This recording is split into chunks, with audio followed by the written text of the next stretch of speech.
When people think of samurai, they imagine noble warriors, men of honor, masters of the sword. But hidden in the shadows of history is a very different story. Story of samurai who abandoned the battlefield and turned to the sea. These warriors became pirates who terrorized the coast of Asia, raiding cities, burning villages, and building fleets that rivaled powerful kingdoms. This is the forgotten story of the samurai pirates known as the Woko. To understand how samurai became pirates, we must travel back to medieval Japan. During the 15th and 16th centuries, Japan was trapped in a brutal civil war.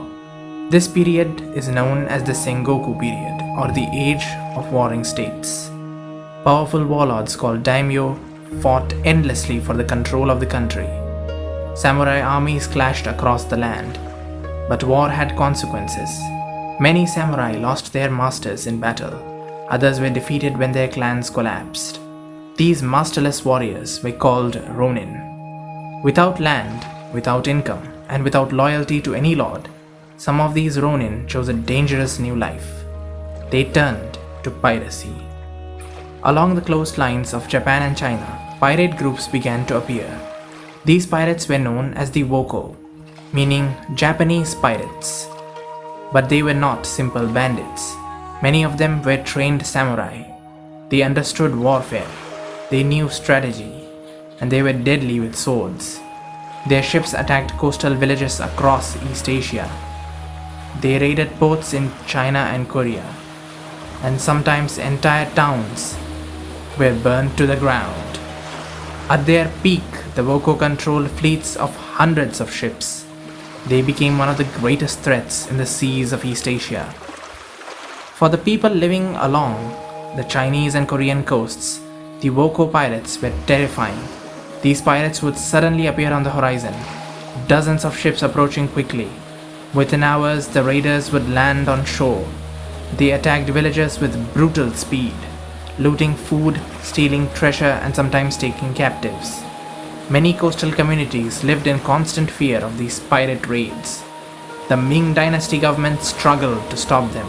Even large armies often failed to catch the pirates. Because the Woko were fast, they attacked quickly and disappeared back into the sea. Despite their name, the Woko were not only Japanese. Over time, their ranks grew to include many different people: Chinese smugglers, Korean sailors, mercenaries from across Asia. In fact, historians believe that many later Woko pirates were actually Chinese. But the leadership and military strength often came from former samurai. These warriors brought their combat skills to piracy. Their experience in war made them extremely dangerous fighters, and this turned the Woko into a powerful criminal network across East Asia. Eventually, powerful governments began to fight back. The Ming Dynasty launched large military campaigns against the pirates. One famous general by the name of Qi Jingguang developed new strategies to defeat them. He trained in specialized anti-pirate troops. He built stronger coastal defenses. And slowly, the pirate fleets were destroyed. By the late 1500s, the power of Woko pirates began to collapse. Their strongholds were captured, their ships were burnt, and their era of terror slowly came to an end. Today, samurai are often remembered as symbols of honor and loyalty, but history is rarely that simple. The chaos of the Sengoku era pushed many warriors into desperate situations. Some became mercenaries, some became ronin, and some chose the life of pirates.